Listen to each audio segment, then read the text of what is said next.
Hello YouTube, this is Morgan, Airspeed Prime here at my next Naruto Shippuden episode review. This one's going to be for episode 466, The Tumultuous Journey. First of all, a link to watch the episode is in the description below, but this is the review. So let's just get straight into it. General thoughts on the episode. Really liked it. I have liked a lot of this filler arc so far, all the way back to the Kaguya stuff, going into the Hagoromo stuff, and now Indra and Ashura.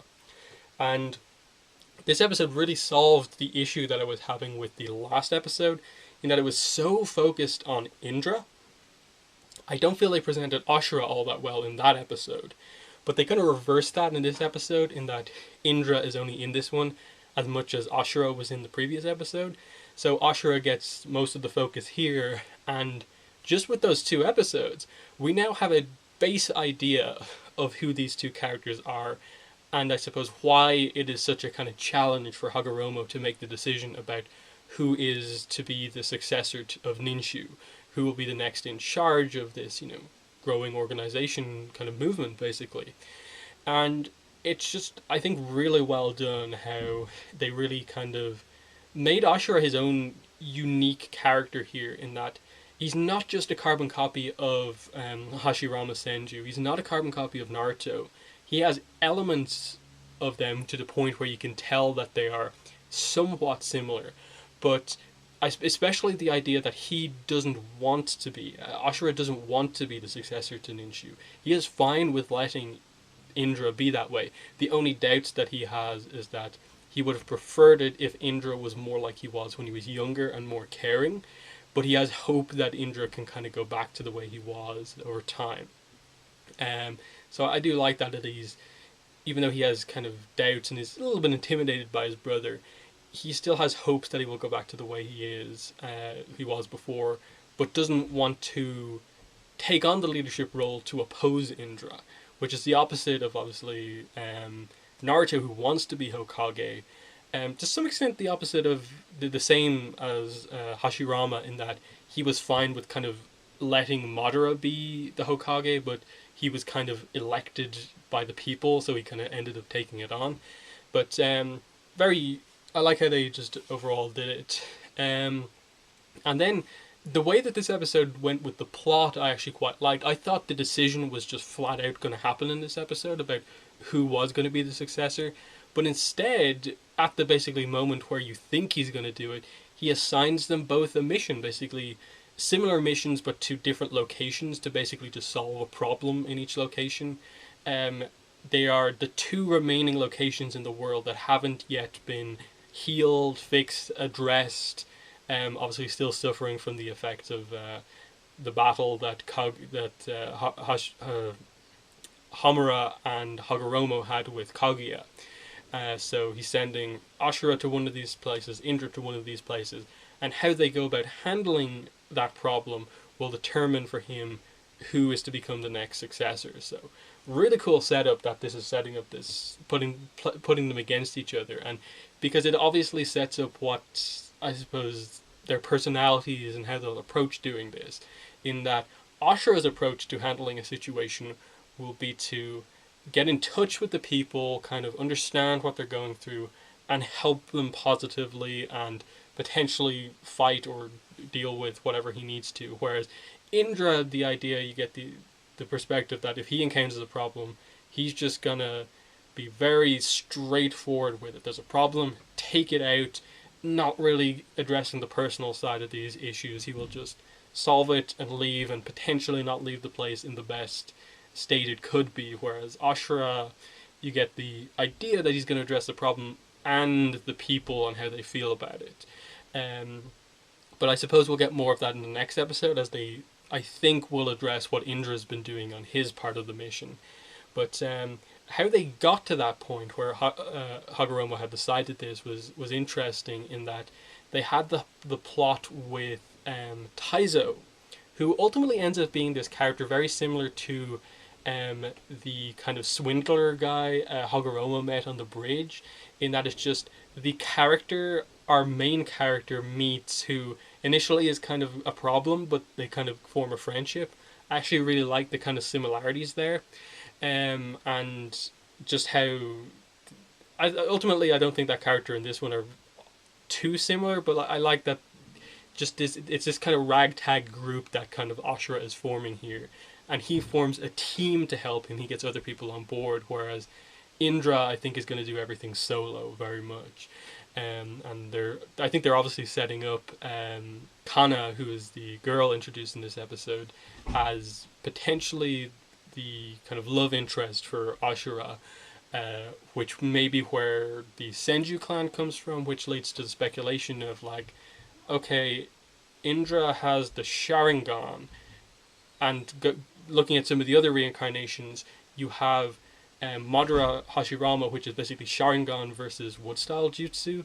How will like Ashura go about gaining more power and becoming skilled enough to potentially fight um, Indra, which seems a complete mismatch at this point in time. So something is going to have to happen with Ashura where he gets a power boost of some sort, or potentially unlocks Wood style enough to counter Indra. Now, they do establish in this episode that the Sharingan's visual powers do not work on Ashura, which is good, but they don't.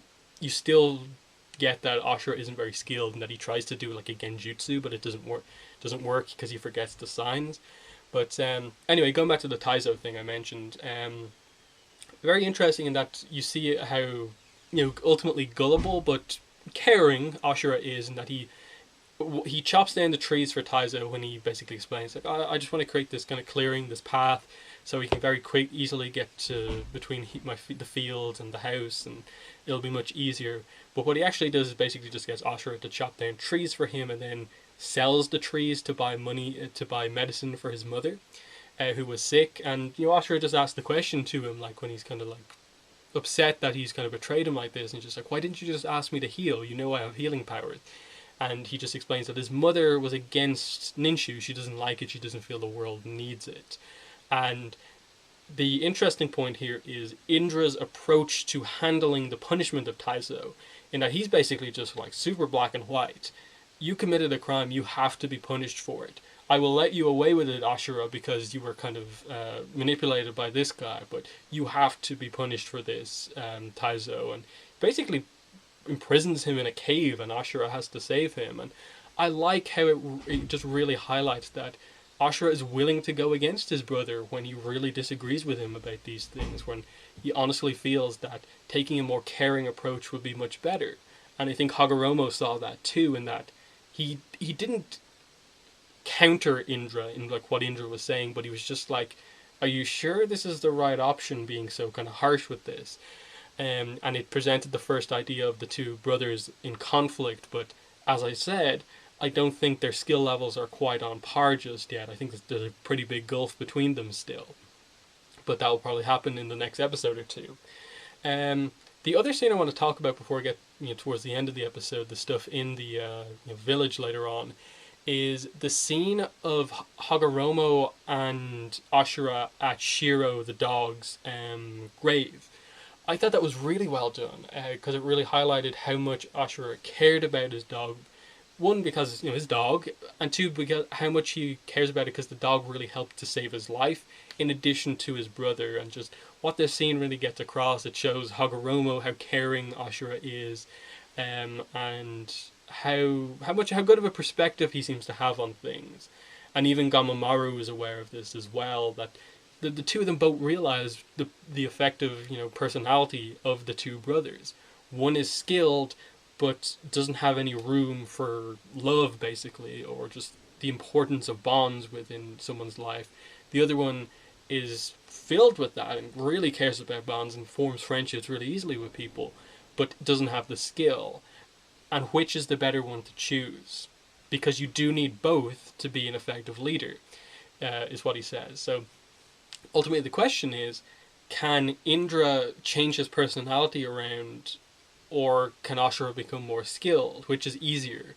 And because it's Naruto, unless Indra goes through something really, really drastic and changes, this gaining skill is arguably the easier thing, because it just requires hard work, which is a pretty big thing. So I think that's what they're setting up as being the arc here, that Ashura ultimately becomes the more balanced one, and Indra's personality change, partly caused by the manipulation of Black Zetsu, making him focus more on power, is going to be what ultimately loses the successorship for Indra. But let's move to later on in the episode.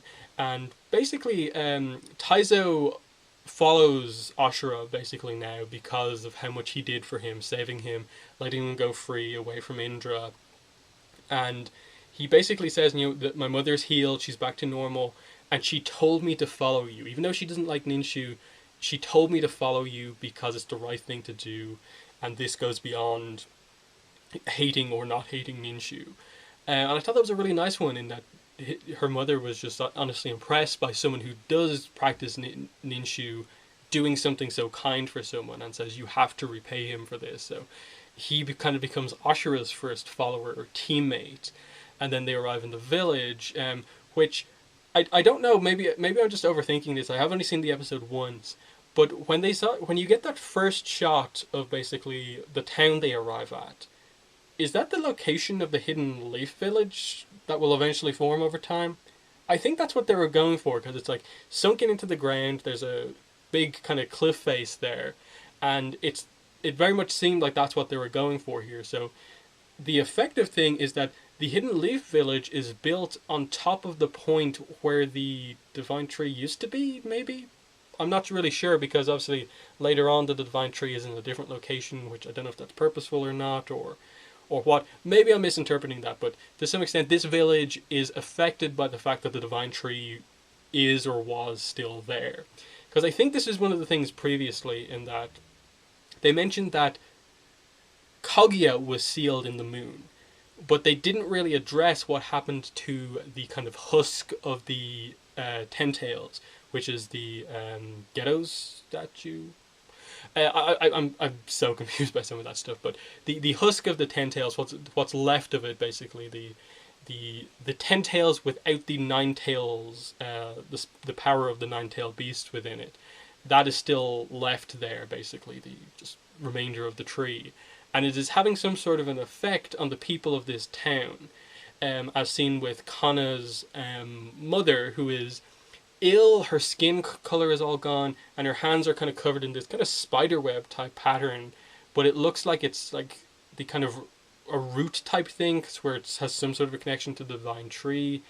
And then towards the end of the episode, Kana teams up with Taizo and Ashura as they go to investigate the Divine Tree and see what's actually causing all of these people to go ill.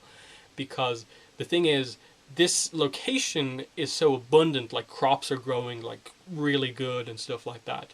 The problem is that the people are suffering for that because of some sort of a chakra situation.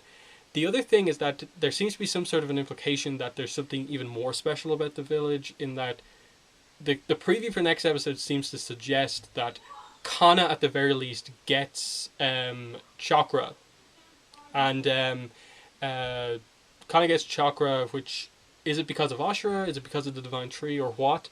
I'm not entirely sure, but there could be some really interesting stuff here with regards to how exactly all of that stuff is working. But I suppose that's basically all I wanted to say in this review. I really like what I've seen here so far, and I just hope the follow-up to this is just as good, in that we catch up with what Indra's doing, and him approaching doing things in a very different way, less personal, more focused on power, and we really get into what's happening in this story. Some sort of a mystery with the people of this village and the Divine Tree, what's left of it, and potentially dealing with that, and how Indra and Ashura ultimately come to conflict with each other, and when exactly will the successor be chosen. I think there's some great stuff here, and I know a lot of people want to get straight back to canon, but honestly, I'm like, give this arc the time it needs, because this is really, really interesting to me. So I'm actually okay with this for a good while. If they make it too long, yes, I'll walk back to canon shortly, but I'm okay with this getting a good few more episodes, actually. So in the comments, let me know what your thoughts were on this episode and my review. Other than that, that's been the video. Thanks for watching, and bye.